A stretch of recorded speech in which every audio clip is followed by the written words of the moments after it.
अस्सलाम वालेकुम जी। तो आप सबको साइंस कॉन्सेप्ट गुरु में खुश आमदीद। तो हमारा सबसे पहला टॉपिक बायोलॉजी का पहला चैप्टर हम स्टार्ट करेंगे। तो चलें जी, आप ऐसा करेंगे अपनी अपनी बुक्स ओपन कर लें और कॉपी पेंसिल हाथ में लेकर बैठें। तो इंशाल्लाह आपको सारे के सारे एमसीक्यूज़, शॉर्ट क्वेश्चन और लॉन्ग क्वेश्चन के रिलेटेड आपको बताया जाएगा और इंशाल्लाह आपके एग्ज़ाम से पहले पहले एक मंथ पहले आपका सिलेबस भी कवर करवा दिया जाएगा।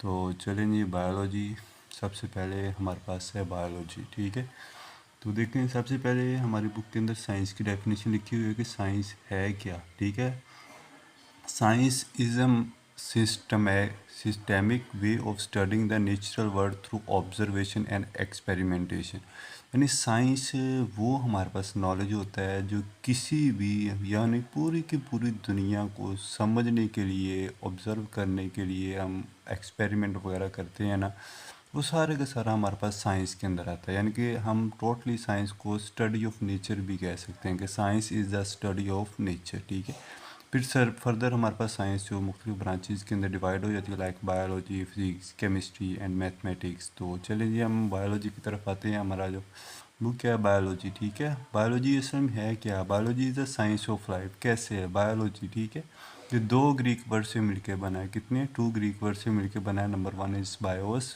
Which is mean about life. BIOS का मतलब है लाइफ और लोगोस का मतलब है स्टडी। ठीक है, तो असल में डेफिनेशन ऑफ बायोलॉजी क्या हुई? Definition of biology is the study of life is called biology. ठीक है, फिर फर्दर नेक्स्ट हमारे पास मेजर फील्ड्स ऑफ बायोलॉजी आ जाते हैं कि बायोलॉजी के अंदर बड़े बड़े फील्ड्स कौन से हैं। ठीक है, सबसे पहले हमारे पास जोलॉजी आ जाता है। जोलॉजी असल में क्या होता है? जोलॉजी असल में हमारे पास स्टडी ऑफ एनिमल्स है। एनिमल्स, जानवरों का जितना भी नॉलेज है हमारे पास, वो बायोलॉजी की हम जोलॉजी की ब्रांच के अंदर डिस्कस करेंगे।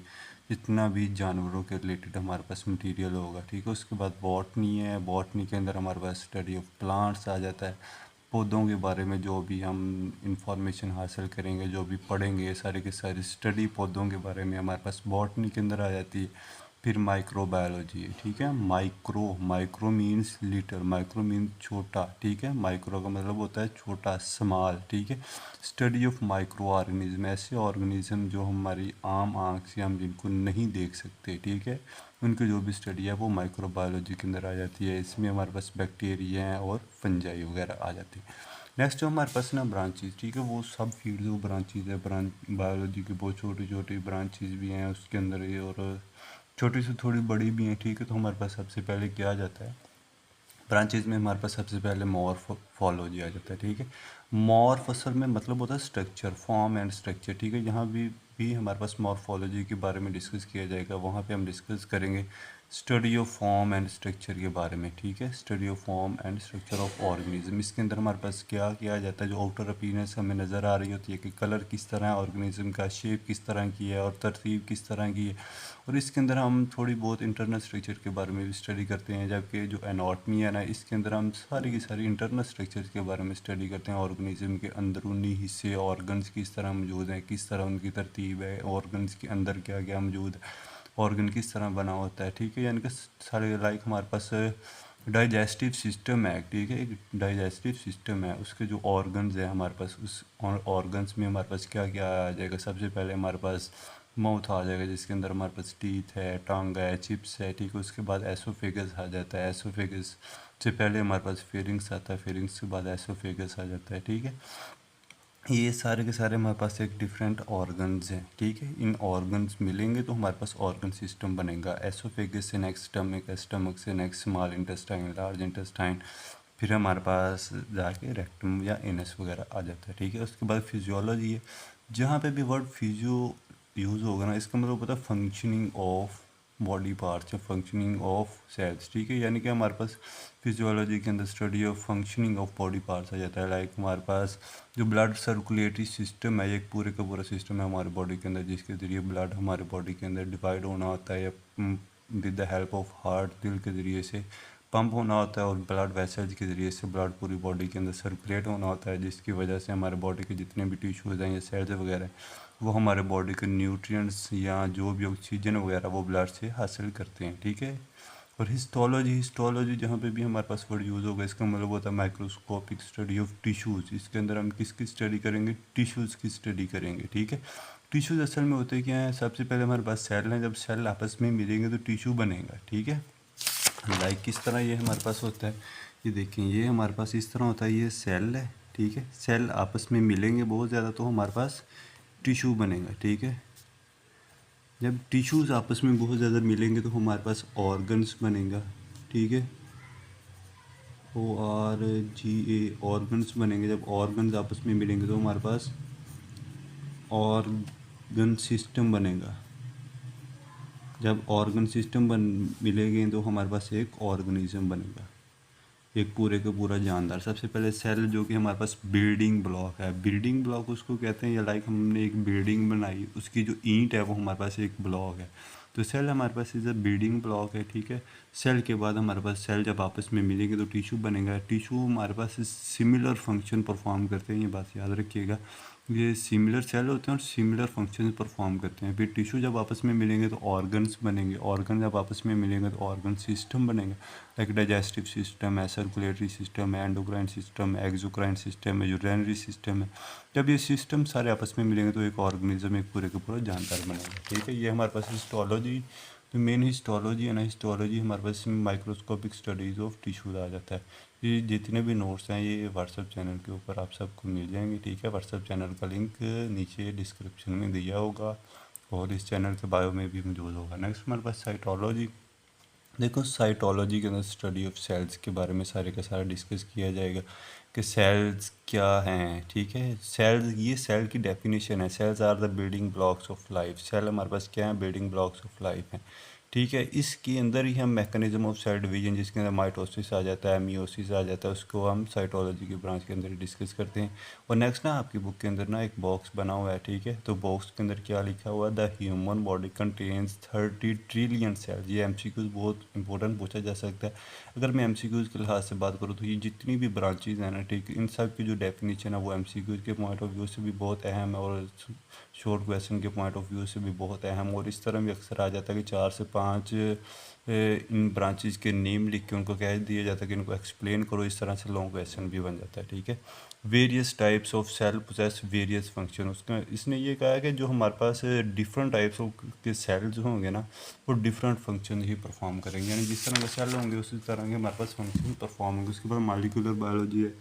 जो मॉलिक्यूलर बायोलॉजी ने, इसके अंदर मॉलिक्यूल्स, ऐसे मॉलिक्यूल्स आएंगे जो हमारी बॉडी के अंदर प्रेजेंट होते हैं, लाइक कार्बोहाइड्रेट्स, जो हम शुगर वगैरह खाते हैं, चीनी वगैरह खाते हैं, ठीक है, वो कार्बोहाइड्रेट्स के अंदर आ जाती है, ठीक है।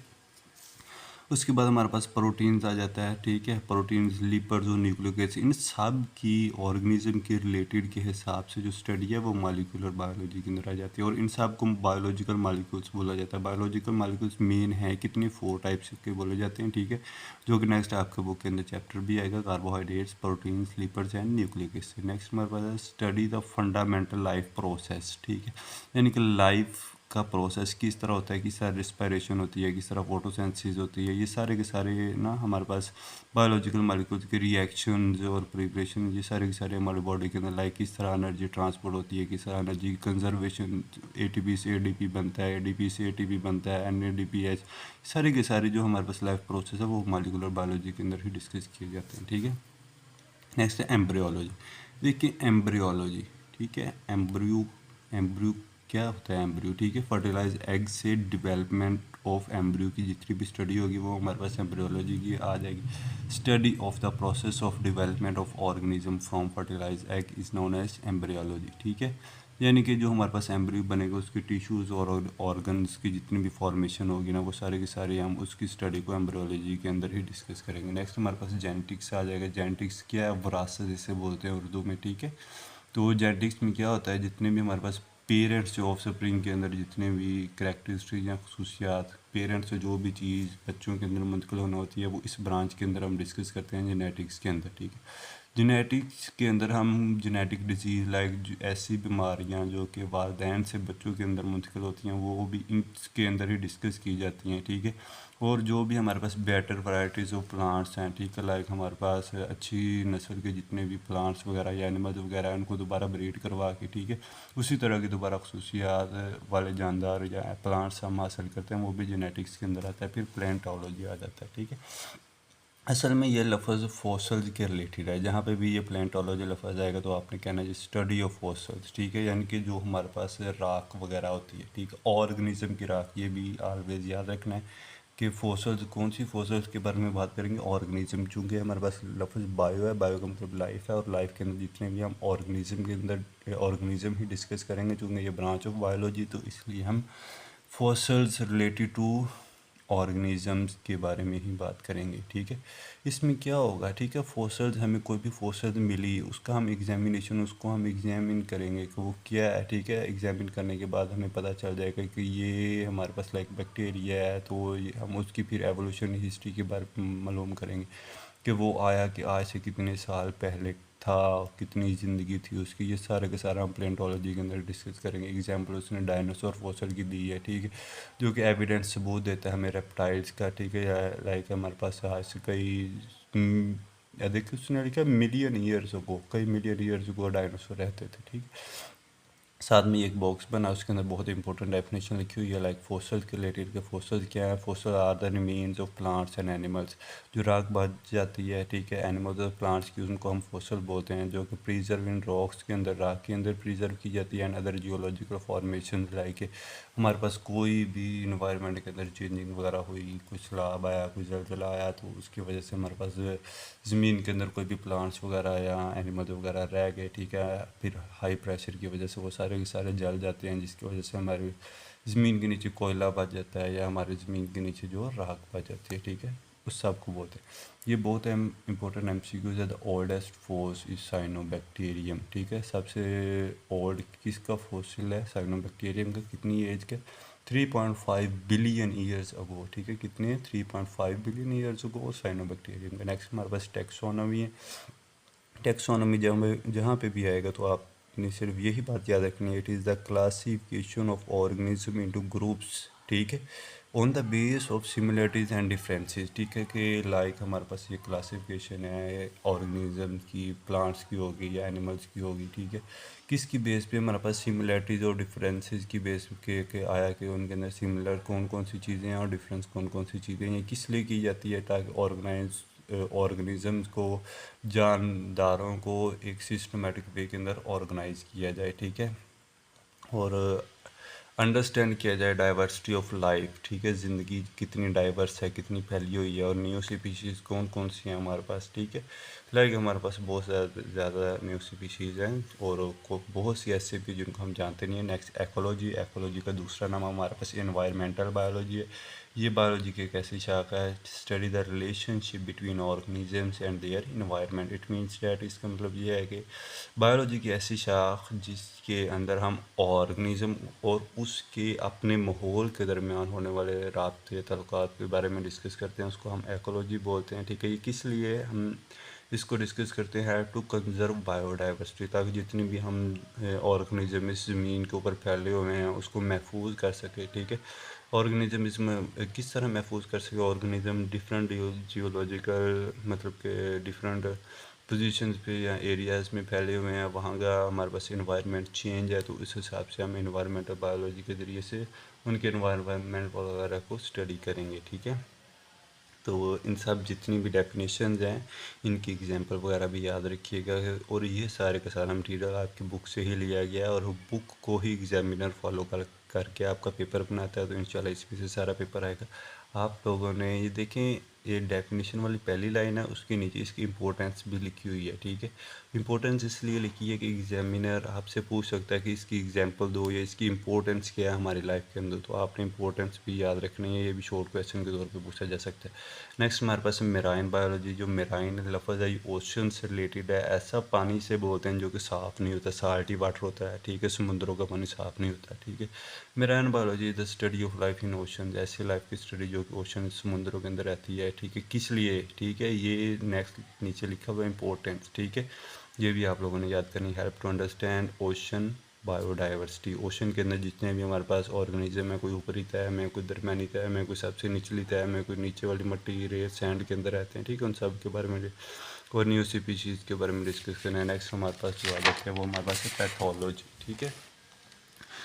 बुक के ऊपर देखें तो पैथोलॉजी हमारे पास उसकी डेफिनेशन सबसे पहले लिखी हुई है, study of disease, their causes and effects, ठीक है, यानी कि जितनी भी डिजीज़ हैं, जितनी भी बीमारियां इंसानों को होती हैं, ठीक है, या ऑर्गेनिज्म जितने भी जानदारों को होती हैं, वो किस तरह होती हैं, ठीक है, और इनका इफ़ेक्ट क्या होता है, ठीक है, क्या क्या काज करती हैं, किस तरह होती हैं, ठीक है, ये सारी की सारी स्टडी हम पैथोलॉजी के अंदर डिस्कस करते हैं। जहाँ पे भी वर्ड पैथोलॉजी यूज़ होगा इसका मतलब होता है कि स्टडी ऑफ डिजीज़, ठीक है, and their cause and effects in organism, ठीक है। ये किस लिए होती है? हेल्प इन डिजीज़ डायग्नोसिस, ठीक है, पैथोलॉजी को स्टडी किया जाता है ताकि जितनी भी डिजीज़ हुई है उनको डायग्नोज किया जा सके, उनसे बचने के प्रिवेंशन के तरीके हम ढूंढ सकें और ट्रीटमेंट कर सकें, ठीक है। नेक्स्ट है हमारे पास इसकी एग्जांपल में जो हमारे पास सबसे बड़ी चीज़ है वो कैंसर है, ठीक है। ये आपसे भी क्वेश्चन पूछा जा सकता है कि हाउ कैंसर स्प्रेड, ये कैंसर किस तरह होता है। ये कैंसर का लिखा हुआ आपकी बुक के ना, uncontrolled division and spread of cells, जब जो भी सेल्स हैं, ठीक है, वो अनकंट्रोल्ड यानी कि तकसीम ही अनकंट्रोल्ड वे के अंदर हो जाएंगी, जितने हमें चाहिए उनसे भी ज़्यादा डिवीजन उनकी होती चली जाएगी और फैलते चले जाएंगे, तो हमारे पास क्या काज हो जाएगा? कैंसर काज होगा, ठीक है, जो कि हमारे पास सेल्स का ट्यूमर बन जाएगा। नेक्स्ट हमारे पास इम्यूनोलॉजी, हमारे बॉडी के अंदर एक इम्यून सिस्टम मौजूद है जिसके अंदर न्यूरॉन्स आ जाता है। इम्यून सिस्टम के अंदर हमारे पास एरिथ्रोसाइट्स आ जाते हैं, फैगोसाइटोसिस आ जाते हैं, हमारे पास ऐसे सेल्स या ऐसी चीज़ें या ऐसे प्रोटीन्स आती हैं जो कि अगर हमारी बॉडी के अंदर डिजीज़ वगैरह हो गई है तो उनको रोकने के लिए, उनकी ट्रीटमेंट के लिए अल्लाह ताला ने हमारे बॉडी के अंदर जो सिस्टम रखा है, ठीक है, इम्यून सिस्टम के ज़रिए से ही उसको ख़त्म करने की कोशिश करेंगे, ठीक है। Immune system study the components of immune system and their role against disease, ठीक है, ये वही चीज़ है कि कंपोनेंट्स ऑफ इम्यून सिस्टम के बारे में बात करेंगे और रोल की बात करेंगे, ठीक है, अगेंस्ट डिजीज़ को किस तरह ख़त्म किया जा सकता है, ठीक है। इसका इंपॉर्टेंस क्या है? डिवेलप वैक्सीन, ठीक है, हम वैक्सीन वगैरह न्यू वैक्सीन वगैरह दरियाफ्त करने के लिए भी इसको डिस्कस करते हैं, ठीक है। Next treatment of immune disease and progress. Next हमारे पास है फार्माकोलॉजी। फार्माकोलॉजी हमारे पास ये एक ऐसी ब्रांच है जिसके अंदर हम कोई भी न्यू मेडिसिन या न्यू ड्रग्स वगैरह बनाते हैं और उसका ह्यूमन की बॉडी के ऊपर क्या इम्पैक्ट, क्या असर होता है, उसके बारे में डिस्कस करते हैं। तो फार्माकोलॉजी असल में हमारे पास study drugs and their effects on the body आ जाएगा, ठीक है। नेक्स्ट हमारे पास इसकी इंपॉर्टेंस लिखी है, किस लिए किया जाता है, ठीक है। ये हमारे पास डेवलपमेंट ऑफ न्यू ड्रग्स के लिए इसकी स्टडी हम करते हैं, ठीक है। न्यू एंटीबायोटिक्स, देखिए ये इसकी भी आपकी बुक के अंदर डेफिनेशन लिखी हुई है। एंटीबायोटिक्स होती क्या? एंटीबायोटिक्स ऐसी चीज़ें होती हैं यूज़ टू किल बैक्टीरिया, ठीक है, किसके लिए यूज़ होती हैं? किल बैक्टीरिया, बैक्टीरिया को ख़त्म करने के लिए, या जो भी बैक्टीरिया की वजह से हमारे पास डिजीज़ हो गई है, ठीक है, उसके इन्फेक्शन या उसके ट्रीटमेंट के लिए हम किसको यूज़ करते हैं? फार्माकोलॉजी की ब्रांच को या एंटीबायोटिक्स को यूज़ करते हैं। नेक्स्ट आपको टॉपिक है, ठीक है, नेक्स्ट लॉन्ग क्वेश्चन भी है, ये बन सकता है relationship of biology with other sciences, ठीक है। ये जितनी भी हमने ब्रांचेस डिस्कस की हैं इनमें से एमसीक्यूज़ भी लाजमी आएगा, इनमें से शॉर्ट क्वेश्चन भी लाजमी आएगा और इनमें से 100% कन्फर्म है कि एक लॉन्ग क्वेश्चन मॉर्निंग टाइम या इवनिंग टाइम एक टाइम लाजमी आएगा। तो इन सब ब्रांचेस को अच्छे से याद कर लें, ठीक है, इसमें से आपको बहुत सारा पेपर बनेगा, ठीक है। Next relationship of biology with other sciences, यानी कि जो बायोलॉजी है वो दूसरी science like chemistry, physics, mathematics, economics, statics, computer वगैरह से किस तरह रिलेट करती है, ठीक है। सबसे पहले इसका थोड़ा सा इंट्रो लिखा हुआ है आपकी बुक पे, उसको डिस्कस करते हैं। Biology is closely linked with other natural sciences such as chemistry, physics and other earth sciences. ये वही बात है जो मैंने पहले की है कि किस तरह लिंक है केमिस्ट्री से, फिजिक्स से, ठीक है। ये किस लिए यूज़ करते हैं? Help to understand life process, हमारी बॉडी के अंदर किस तरह कोई प्रोसेस हो रहा है, ठीक है, और इन्वायरमेंटल इंटरेक्शन किस तरह होते हैं, उन सबको डिस्कस करने के लिए हम इसको डिस्कस करते हैं। नेक्स्ट बायोकेमिस्ट्री है सबसे पहला, ठीक है, जो कि मतलब इम्पोर्टेंट भी है, काफ़ी दफ़ा पूछा भी जा किया हुआ ऑलरेडी और अभी भी पूछा जा सकता है, ठीक है। बायोकेमिस्ट्री असल में होता गया है study of structure and reactions, हमारी बॉडी के अंदर जितने भी रिएक्शंस हो रहे हैं, ठीक है, उन सबको मिला के मेटाबॉलिज्म बोलते हैं। और मेटाबॉलिज्म की फर्दर 2 टाइप्स होते हैं, कैटाबॉलिज्म और एनाबॉलिज्म। जब हम इन चीज़ों को डिस्कस करेंगे तो प्रैक्टिकली इसको एक्सप्लेन के साथ स्टडी करेंगे। अभी बायोकेमिस्ट्री के बारे में ही डिस्कस करते हैं। Biochemistry the study of structure and reactions of different chemical substances, ठीक है। हमारे बॉडी के अंदर जितने भी रिएक्शंस हो रहे हैं, हम खाना खाते हैं तो उसमें से ब्रेक डाउन होकर एटीपी एनर्जी वगैरह किस तरह बनती है, ठीक है। और फोटोसिंथेसिस एक ऐसा प्रोसेस है जिसके ज़रिए से हम एटीपी के बनना वगैरह वो डिस्कस करते हैं। रेस्पिरेशन एक ऐसा फिनोमेना होता है जिसके ज़रिए से एटीपी ब्रेक होती है, टूट जाती है, ठीक है।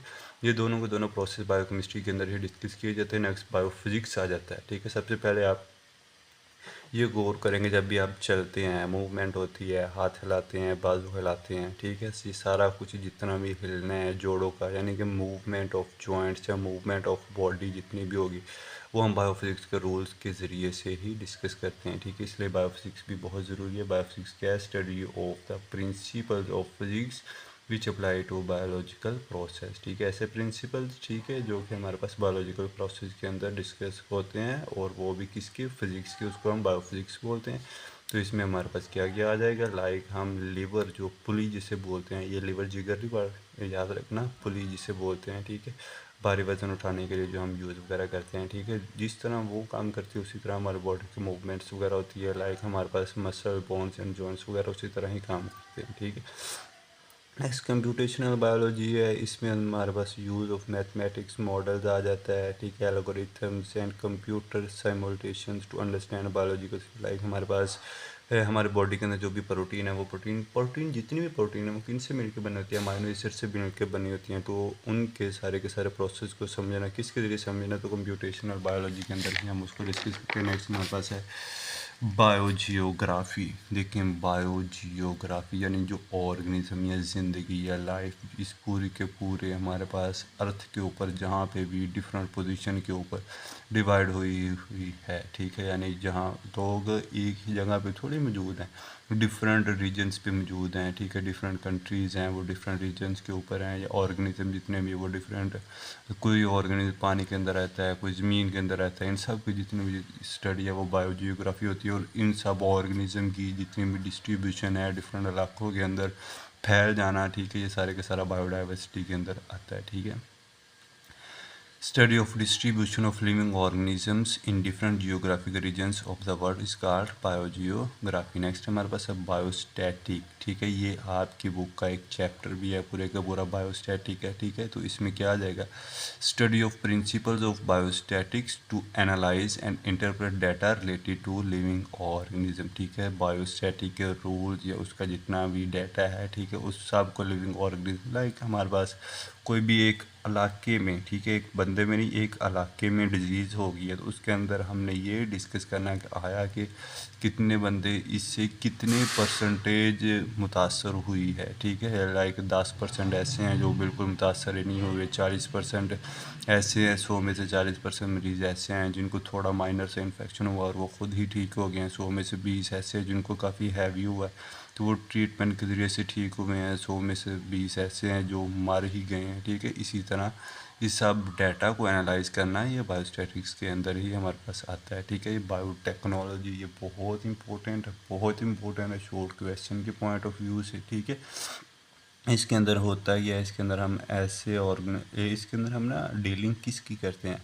एक लिविंग ऑर्गेनिज्म दूसरे लिविंग ऑर्गेनिज्म के लिए किस तरह फ़ायदेमंद है, इस चीज़ को हम डिस्कस करेंगे। Use of living organism for the benefit to other, फ़ायदे के लिए, सिर्फ फ़ायदे के लिए, नुकसान के लिए नहीं हम यूज़ करना किसी भी ऑर्गेनिज्म को, ठीक है। Deal with the use of living organisms और their components to develop beneficial products or process for various field including healthcare, agriculture and environmental management, ठीक है। ये बायोटेक्नोलॉजी आसान सी डेफिनेशन अगर इसकी उर्दू में अगर मैं आपको तारीफ़ बताऊँ तो यही है कि एक ऑर्गेनिज्म को दूसरे ऑर्गेनिज्म या दूसरे जानदार की बेनिफिट या फ़ायदे के लिए यूज़ करना बायोटेक्नोलॉजी के अंदर आता है। इसकी एग्जांपल में हमारे पास जो बैक्टीरिया वगैरह हम उनको यूज़ करते हैं, दही वगैरह बनाने के लिए भी यूज़ करते हैं, ठीक है, वो भी बायोटेक्नोलॉजी के अंदर आ जाएगा। हम शराब वगैरह बनाने के लिए भी यूज़ करते हैं। और सबसे इम्पोर्टेंट जो आपकी बुक के ऊपर लिखी है वो ये लिखी हुई है कि इंसुलिन जो हम प्रोड्यूस करते हैं, इंसुलिन किस लिए प्रोड्यूस करते हैं? जब हमारे बॉडी के अंदर ब्लड ग्लूकोज लेवल, शुगर का लेवल, ठीक है, इंक्रीज़ हो जाता है, बढ़ जाता है, तो उसको कम करने के लिए इंसुलिन एक हार्मोन है, ठीक है, वो आता है जब इंसुलिन की बॉडी के अंदर कमी हो जाती है तो हम बाहर से इंसुलिन इंजेक्ट करते हैं ताकि उस ग्लूकोज लेवल को कम किया जा सके ठीक है। वो बाहर से इंसुलिन हम कहाँ से हासिल करते हैं, उसको हम बैक्टीरिया वगैरह से यही बनवाते हैं, प्रोड्यूस करवाते हैं ठीक है। और ये डायबिटिक पेशेंट्स लिखा हुआ है, ये ऐसे पेशेंट हैं जो शुगर के मरीज़ होते हैं ठीक है। डायबिटिक लफ्ज़ शुगर के लिए यूज़ होता है। और द लास्ट जो है वो बायो इकोनॉमिक्स है ठीक है। यानी इकोनॉमिक क्या होती है, इकोनॉमी क्या है हमारे पास ठीक है, रुपए पैसे को इकोनॉमी बोलते हैं ठीक है। यानी study of organism from economic point of view, organism की स्टडी करनी है इकोनॉमिक पॉइंट ऑफ व्यू से ठीक है। लाइक कोई भी हम प्रोजेक्ट वगैरह स्टार्ट करने लगे, उसके अंदर कितनी कॉस्ट आएगी, उसका प्रॉफिट हमें कितना बचेगा ठीक है। इस सब को डिस्कस करना बायो इकोनॉमिक्स के अंदर। लाइक कोई भी हम प्रोजेक्ट वगैरह यूज़ करते हैं, बीज की हम जेनेटिक्स करवा के कोई न्यू वैरायटीज़ को उसको प्रोड्यूस करवा लेते हैं ठीक है। जो बीज है वो हमारे पास ठीक है प्रोड्यूस हो गया है, उसको लोग ख़रीदेंगे, कितने परसेंट ख़रीदेंगे, हमें कितना, हमारा ख़र्चा कितना हुआ है और हमें कितना प्रॉफिट आएगा, इस सब की डिटेलिंग वगैरह हमारे पास बायो इकोनॉमिक्स आता है ठीक है। तो इंशाल्लाह नेक्स्ट टॉपिक नेक्स्ट लेक्चर के अंदर हम डिस्कस करेंगे और इंशाल्लाह ये पूरे का पूरा चैप्टर हम विद इन 3 लेक्चर्स के अंदर सारे का सारा कवर अप करेंगे ठीक है। अगर किसी को किसी चीज़ की समझ ना आई हो तो कमेंट के अंदर वो लाजमी बताए, तो इंशाल्लाह अगर ना समझ आई हो तो वो लाजमी कमेंट करे ठीक है। और अगर समझ आ गई हो तो इंशाल्लाह नेक्स्ट के लिए वेट करें, तो नेक्स्ट लेक्चर भी जल्दी अपलोड किया जाएगा। तो अल्लाह हाफिज़, अपना ख्याल रखिएगा। और व्हाट्सअप चैनल भी यहाँ पे दे दिया गया है। सबसे इम्पोर्टेंट बात कि व्हाट्सअप चैनल के ऊपर ये सारे के सारे नोट्स वगैरह जो भी हैं वो अपलोड कर दिए जाएंगे। अगर किसी को कोई चीज़ समझ ना आई हो तो वहाँ से भी देख सकता है ठीक है। और बेटा बुक को लाजमी फ़ॉलो कीजिएगा, आपके पेपर बुक से बनते हैं तो बुक को लाजमी फ़ॉलो कीजिएगा। मैं ये जितना भी मटेरियल मैंने लिखा है ये आपकी बुक से ही लिखा है। अगर कोई भी समझ ना आए को कमेंट कर लेना ठीक है। तो इंशाल्लाह आपको आपके क्वेश्चन का जवाब मिलेगा। अल्लाह हाफिज़, अपना ख्याल रखिएगा।